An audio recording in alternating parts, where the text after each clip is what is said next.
কথা খুব সিরিয়াসলি বলা উচিত। লিটারেলি আজকে বাংলাদেশ, গোটা বাংলাদেশ দেখো যে একটা বাংলাদেশে কাজ করার জন্যে শুধুমাত্র আমাদের এখানকার ফেডারেশন কত বড় নোংরামিটা করতে পারলো, আজকে কত বড় অন্যায়টা করতে পারলো, কত বড় খারাপটা করতে পারলো রাহুল মুখার্জির সাথে। এবং সেখানে কারা এসে পাশে দাঁড়ালো? না বুম্বাদা না দেবদা, এই দুটো মানুষ এসে পাশে দাঁড়ালো এবং এই দুটো মানুষ বাংলাদেশ ইন্ডাস্ট্রিকে এতটা রেসপেক্ট করলো। তারা এটা বলছে এসে অন ক্যামেরা যে ভাই এটা এটা সবথেকে বড় কথা, মানে সবথেকে বড় একটা উদাহরণের জায়গা যে এই এই যে বাংলাদেশে কাজ করা এটা কি অপরাধ, এটা কি অন্যায়? বন্ধুরা এটা হতে পারে না, এটা কোনো সেট অডিয়েন্সের হতে পারে না, এটা কোনো রুলস হতে পারে না, ফেডারেশন রুলস সৃষ্টি করতে পারে না। এটাই পরমব্রত চট্টোপাধ্যায় বলছেন যে ফেডারেশন রুলস সৃষ্টি করতে পারেন না। আমাদের এখানকার যারা কলাকুশলীরা রয়েছেন বা আমাদের এখানকার যারা আর্টিস্টরা রয়েছেন, সর্বোপরি যারা সুপারস্টার্সরা রয়েছেন, স্টার্সরা রয়েছেন, তারা প্রত্যেকে যে বাংলাদেশকে কতটা রেসপেক্ট করেন সেইটা কিন্তু আজকে আমাদের চোখের সামনে ফুটে উঠলো। এটা কিন্তু একদম ক্লিয়ারলি দেখতে পেলাম আমরা যে মেগাস্টার শাকিব খানের সিনেমা কেন আজকে আমাদের এখানে আমাদের পশ্চিমবাংলায় শ্যুট হওয়া বন্ধ হয়ে গেল। এবার বোঝো তাহলে যে ডাবল চার্জ করা হচ্ছে। বন্ধুরা এই ফেডারেশন এমন একটা সংস্থা যে সংস্থা অবিলম্বে বন্ধ হওয়া উচিত। আমার তো এটাই মনে হয় যে এই ফেডারেশনকে এক্ষুনি বাতিল করা হোক, এক্ষুনি এই ফেডারেশনকে ক্যান্সেল করে দেওয়া হোক। এই ফেডারেশন থাকলে কোনোদিন বাংলা ছবির উন্নতি হতে পারে না। বন্ধুরা কোন নতুন পরিচালক উঠতে দেবে না এই ফেডারেশন, কোনোভাবে ভালোভাবে শ্যুট করতে দেবে না, সুস্থ পরিবেশ দেবে না ফেডারেশন। এমন এক ফেডারেশন এই ফেডারেশন। বন্ধুরা আমার রাগ, আমার ক্ষোভ উগরে উঠছে, কারণ আমার প্রিয় বাংলাদেশ একটা অপূর্ব দেশ, আমার পরিবেশ, আমার মানে কি বলবো প্রতিবেশী দেশ, তাকে পর্যন্ত এই অ্যাটাক করা হচ্ছে। এবং শুধু তাকে অ্যাটাক করা হচ্ছে তাই নয়, আমাদের এখানে কাজটা বন্ধ করে দেওয়া হলো। একটা ফেডারেশন কাজ হোক এটাই বুম্বাদা বলছেন।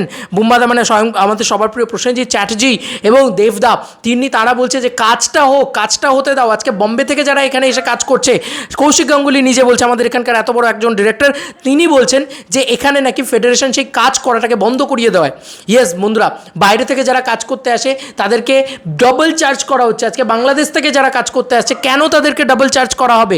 কেন তাদের জন্য দুগুণ পারিশ্রমিক চাওয়া হবে? কলকাতার প্রোডাকশন হাউসগুলো যে পারিশ্রমিক চার্জ করে সেটা ফেডারেশন দুগুণ চার্জ করিয়ে দিচ্ছে। মানে একটা মানে টেকনিশিয়ান যে টাকাটা পায় তাকে কি সেই টাকাটাই দেওয়া হচ্ছে ফেডারেশনের মাধ্যমে? ফেডারেশনের মাধ্যমে তাকে কি সেই টাকাটাই হাতে অবধি পৌঁছচ্ছে? বন্ধুরা সেটাও যথেষ্ট ডাউট আছে।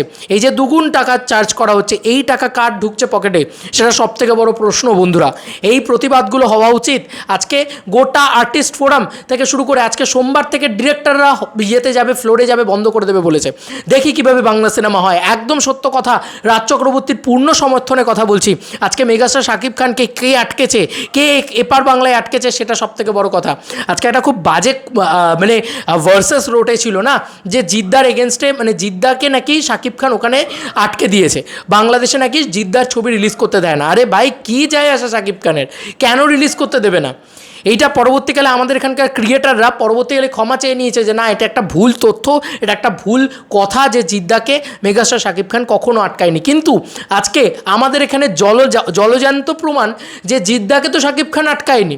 মানে শাকিব খান জিদ্দার কোনো ছবি ওখানে আটকে দিয়েছে, রিলিজ করতে দেয়নি এমনটা নয়, কিন্তু শাকিব খানের সিনেমা এখানে শ্যুট হওয়া বন্ধ হয়ে গিয়েছে, অলমোস্ট বন্ধ হয়ে গিয়েছে। আজকে তুফানের কাছে, আজকে চরকির কাছে, আজকে এসবিএফের কাছে পয়সা ছিল, আজকে যৌথ প্রযোজনার কাছে পয়সা ছিল, যে কারণে তারা ডাবল চার্জ দিয়ে, ডাবল রেভিনিউ দিয়ে তারা সিনেমাটাকে বানিয়েছে।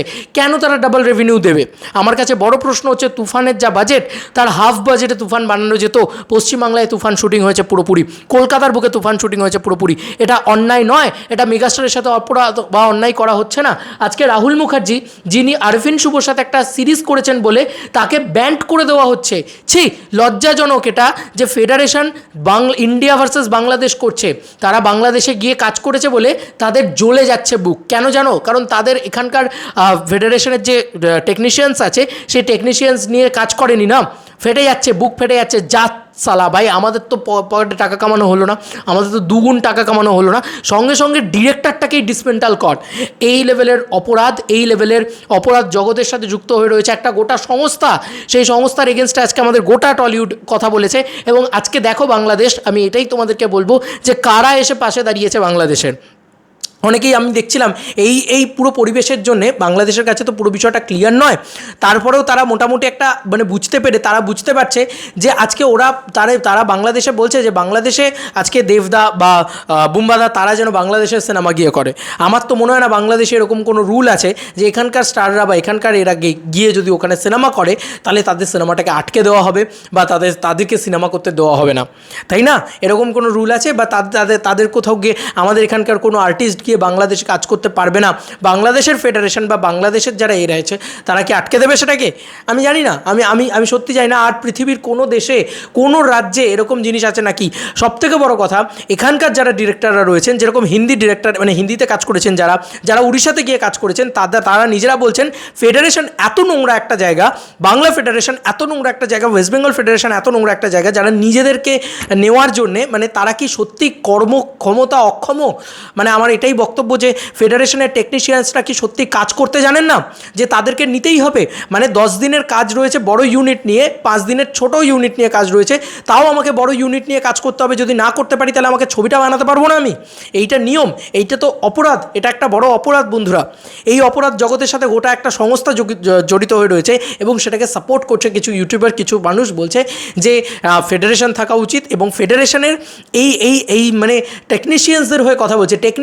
এখানে টেকনিশিয়ানসদের ভার্সেসে যাচ্ছে না কোনো আর্টিস্টরা টেকনিশিয়ান, এবং কোনো টেকনিশিয়ান টাকা পায় না এমনটা হয় না বন্ধুরা। এটা খুব ভুল ধারণা যে টেকনিশিয়ানসরা টাকা পাচ্ছে না। দেবদা নিজে বলেছে যে বাঘা যতীনের পুরো অঙ্কের টাকা আমার ঘরে এখনও ঢুকেনি, এখনও 1 বছর কমপ্লিট হয়নি। 1 বছর লাগে একটা সিনেমার পুরো কোথা থেকে কী বিক্রি হবে, কীভাবে টাকা আসবে। কিন্তু আজকে টেকনিশিয়ানসগুলো সবার আগে টাকা পায়, তাহলে তাদের তো কোনো মানে রাইটস নেই তাদের শুটিং ডিসমেন্টাল করে দেওয়ার। তারপরেও তারা শুটিং ডিসমেন্টাল করছে। এটা নিয়ে তো আলাদা করে একটা ভিডিও বানাবো, যেখানে বলা হচ্ছে একটা মিথ তৈরি করা হচ্ছে যে কমার্শিয়াল ছবি তৈরি হলে নাকি টেকনিশিয়ানসরা বেশি রেমুনারেশন পাবে এবং কমার্শিয়াল ছবির জন্য নাকি এই পুরো ডিসমেন্টালটা হয়েছে। তো যাই হোক, আমি সেই প্রসঙ্গে আসবো, সেটা একটা আলাদা প্রসঙ্গ, কারণ পুরোপুরি ভুল একটা লজিক। তাহলে যদি সেটাই হতো তাহলে সেটাই করা হতো, সবাই সেটাই করতো আর সেটা করেই ইন্ডাস্ট্রি চলতো। শোনো, যেটাতে অর্থ আসবে সেটাতে ইন্ডাস্ট্রি চলবে, ঠিক আছে? অর্থ যদি না আসে কোনো ইন্ডাস্ট্রি চলবে না, এটা পাতি বাংলা কথা। এটা এই যে আজকে আমরা এত গলা ফাটাচ্ছি কমার্শিয়াল ছবি হচ্ছে না, কমার্শিয়াল ছবি লাস্ট কোন কমার্শিয়াল ছবিটা ব্লকবাস্টার হয়েছে? আমি আসছি সেই সমস্ত, সেটা আলাদা একটা টপিক নিয়ে কথা বলবো। কিন্তু আজকের আমার সবথেকে বড় প্রশ্ন হচ্ছে যে কারা মেগাস্টার শাকিব খানকে যৌথ প্রযোজনা ছবি করতে আটকেছে এতদিন ধরে? এবার বোঝো, এখানকার আর্টিস্টরা নয়। এই যে তোমাদের একটা ধারণা মাথায় ঢুকে রয়েছে যে জিদ্দা হয়তো এখানকার আর্টিস্ট হিসেবে আটকেছে বা দেবদা হয়তো আটকেছে বা বুম্বাদা হয়তো আটকেছে, না, এরা আটকায়নি। এরা সাদরে আমন্ত্রণ জানিয়েছে, এরা সুস্বাগতম জানিয়েছে মেগাস্টার শাকিব খানকে। আমরা দেখতে পেয়েছি যে দেবদা যখন তুফান এখানে রিলিজ হয়েছে, দেবদা সুস্বাগতম জানিয়েছে তুফানকে। দেবদা বলেছে যে আমাদের এখানে দারুণ ব্যবসা করুক তুফান। এটা দেবদা বলেছে যে প্লিজ আপনার নিকটবর্তী সিনেমা হলে গিয়ে শাকিব খানের তুফান দেখবেন। এই কথাটা দেবদা বলেছে, এই কথাটা বুম্বাদা বলেছে। তাহলে তিনি তো বলেছেন, তারা তো বলেছেন। তাহলে আজকে শুধুমাত্র বাংলাদেশে কাজ করার জন্য কারা আটকাচ্ছে? না, কিছু একটা সংস্থা। আমি বারবার বলেছি যে কিছু মানুষ টেরোরিজম ছড়ায় আর সেটার রাগ, সেটার পুরো বিষয়টা বলে না, রাজায় রাজায় যুদ্ধ হয়, উলু খাগড়ার প্রাণ যায়, সেই জিনিসটা হচ্ছে কিন্তু। আর সেই জিনিসে কিছু মানুষ টাকা কামিয়ে চলে যায়, কিছু মানুষ এই পুরো বিষয়টায় হাত শেখে চলে যায়। আমি এই পুরো বিষয়টার বিরোধিতা করছি। আজকে রাহুল মুখার্জি যদি বাংলাদেশে কাজ করার জন্যে তাকে ডিসমেন্টাল করা হয়, তাহলে আন্দোলন হওয়া উচিত, তাহলে প্রতিবাদ হওয়া উচিত। এবং এটা ডিরেক্টরের একটা বড় অপমান, সবথেকে বড় অপমান এটা।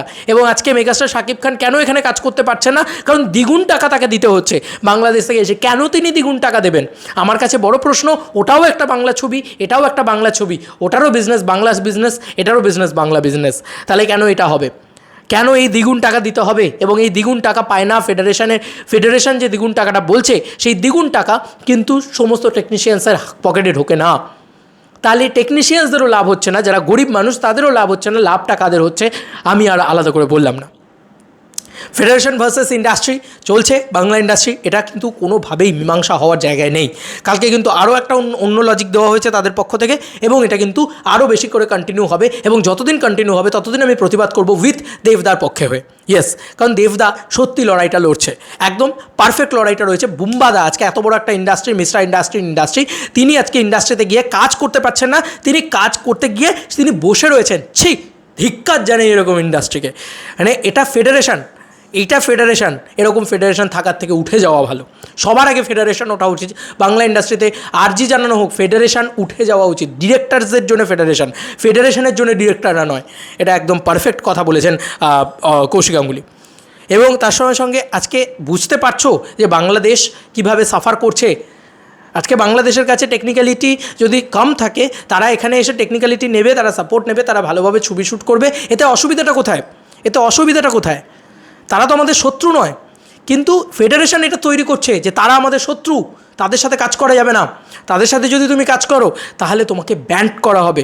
তার মানে কারা আসল শত্রুটা? বাংলাদেশ দেখো যে আসল শত্রুটা তোমরা বানাতে টলিউড ইন্ডাস্ট্রিকে শত্রুতা। কিন্তু আজকে টলিউড ইন্ডাস্ট্রি তোমাদের জন্যে, মানে আজকে বাংলাদেশে শ্যুট করার জন্যে সেই ডিরেক্টরটা, আজকে প্রতিটা মানুষ, আজকে এত ডিরেক্টরস গিল্ড, আজকে গোটা দেবদা, বুম্বাদা, তারা সবাই, জিদ্দা হয়তো খুব একটা বিষয়টাতে ঢোকেননি, কিন্তু দেবদা বা বুম্বাদা তারা প্রত্যেকে কিন্তু এই পুরো ফেডারেশনের এগেনস্টে গিয়েছে শুধুমাত্র বাংলাদেশে শ্যুট করার, ব্যান্ড করার এই প্রতিবাদে। তাহলে কারা এসে পাশে দাঁড়ালো বাংলাদেশের, এবং কারা বাংলাদেশকে স্নেহ করেন, কারা বাংলাদেশকে সম্মান করেন, এবং কারা বাংলাদেশের সঙ্গে কাজও করতে চান ইন ফিউচার, তাই না? এটা বোঝা যাচ্ছে তো, কোথাও গিয়ে ক্লিয়ার তো পুরো বিষয়টা। কিন্তু আজকে মেগাস্টার শাকিব খান যখন এখানে এসে কাজ করছেন, তাকে 2 গুণ টাকা দিয়ে কাজ করতে হচ্ছে। কেন? একটা সিনেমা বানাতে 4 কোটি টাকা লাগে, তাকে দিতে হচ্ছে 8 কোটি টাকা। কেন দিতে হবে?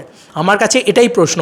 দেবদাকে যদি দিতে না হয়, বুম্বাদাকে যদি দিতে না হয়, তাকে কেন দিতে হবে? কারণ তাকে দিতে হবে, সে যেহেতু বাংলাদেশ থেকে এসছে। সেটা কিন্তু নিয়মটা কিন্তু কোনো টলিউড ইন্ডাস্ট্রি করছে না, করছে টলিউডের এই নোংরা ফেডারেশন। এই ফেডারেশনকে সবার আগে বন্ধ করা উচিত। তাহলে বোঝো যে তোমাদের শত্রুটা কে, বাংলাদেশের শত্রুটা কে। তোমাদের শত্রু, আমাদের শত্রু, একসঙ্গে শত্রু, সেটা হচ্ছে ফেডারেশন। বুঝতে পারছো? ক্লিয়ার হচ্ছে তোমাদের কাছে যে ফেডারেশন কিন্তু আসল কলকাঠিটা নাড়ছে। আমি বলেছিলাম এরকম কিছু মানুষ আছে যারা টেররিজম ছড়ানোর জন্য ব্যস্ত। তাহলে বুঝতে পারছো যে এতদিন কেন মেগাস্টার শাকিব, আমি জাস্ট ভাবছিলাম যে কেন মেগাস্টার শাকিব খান এখানে এসে কাজ করতে পারেন না, কেন এতদিন ধরে বন্ধ ছিল যৌথ প্রযোজনার ছবি? কারণ এই ফেডারেশন। ইভেন কি মেগাস্টার শাকিব খান বলে নয়, বম্বে থেকে কেউ এসে আমাদের এখানে কাজ করে না বন্ধুরা। অন্য কোনো ইন্ডাস্ট্রি থেকে আমাদের এই বাংলায় এসে আগে প্রচুর কাজ হতো, এই কলকাতার বুকে শুটিং হতো, সব বন্ধ হয়ে গেছে। কেন জানো? এই নোংরা ফেডারেশনের জন্য। এই ফেডারেশন সবার আগে বন্ধ হওয়া উচিত। এটাই আমি আর্জি জানাবো। আমি যেহেতু স্বতন্ত্র প্ল্যাটফর্মে কথা বলি, তাই আমি আমার স্বতন্ত্রভাবে কথা বলতে পারছি, কারোর ক্ষমতা নেই আমাকে আটকানোর। তো এটার জন্যই আমি আরও বেশি করে, এবং প্রত্যেকটা আর্টিস্টের ধর্মই এটা যে তারা স্বতন্ত্রভাবে কথা বলবে। তাই জন্য প্রত্যেকটা আর্টিস্ট এর প্রতিবাদ করেছে যে ফেডারেশনের নিয়মগুলো সবার সাথে আলোচনা করা উচিত। স্টেক হোল্ডার একা ফেডারেশন নয়, স্টেক হোল্ডার একা টেকনিশিয়ানসরা নয়। টেকনিশিয়ানসদেরও যেমন সিনেমা করতে লাগে, সেরকম আর্টিস্টদেরও সিনেমা করতে লাগে, ডিরেক্টরদেরও সিনেমা করতে লাগে, প্রত্যেকটা মানুষ সিনেমা করতে লাগে। তাই প্রত্যেকটা অনুমতি বা প্রত্যেকটা ডিসিশন নেওয়ার আগে প্রত্যেকটা মানুষের, প্রত্যেকটা স্টেক হোল্ডারের অনুমতি নেওয়া উচিত। এক্স্যাক্টলি, এটা সত্যি কথা। এরপরে আমি আলাদা একটা ভিডিও তৈরি করব, যেখানে এই যে একটা ভুল মিথ যে কমার্শিয়াল ছবি তৈরি হলে নাকি ফেডারেশন খুশি হয়ে যাবে, কমার্শিয়াল ছবি তৈরি হলে নাকি এই নোংরা নিয়মগুলো বন্ধ হয়ে যাবে, এগুলো একদমই ভুল। সেটা আমি প্রমাণ করে দেবো। সেটা আমি আলোচনা করবো সেই বিষয়টা নিয়ে, যে এটা কত বড় একটা ভুল, কত বড় একটা মিথ্যে কথা, কত বড় একটা ফালতু একটা উস্কানিমূলক কথা যে ইয়াং জেনারেশন কমার্শিয়াল ছবি দেখতে চায়, আর সেটা যেহেতু তৈরি হচ্ছে না, তাই জন্যে সেটা একটা ইয়াং জেনারেশনকে উস্কানিমূলক কথা। এটা কোনোভাবেই নয়। এটা যদি হতো তাহলে ভাই ইন্ডাস্ট্রি উঠে যেত। এটাই বলছি তোমাদেরকে, বলবো সেটা আলাদা ভিডিওতে। চলো বন্ধুরা, নতুন কোনো ভিডিওতে দেখা হবে। বাই।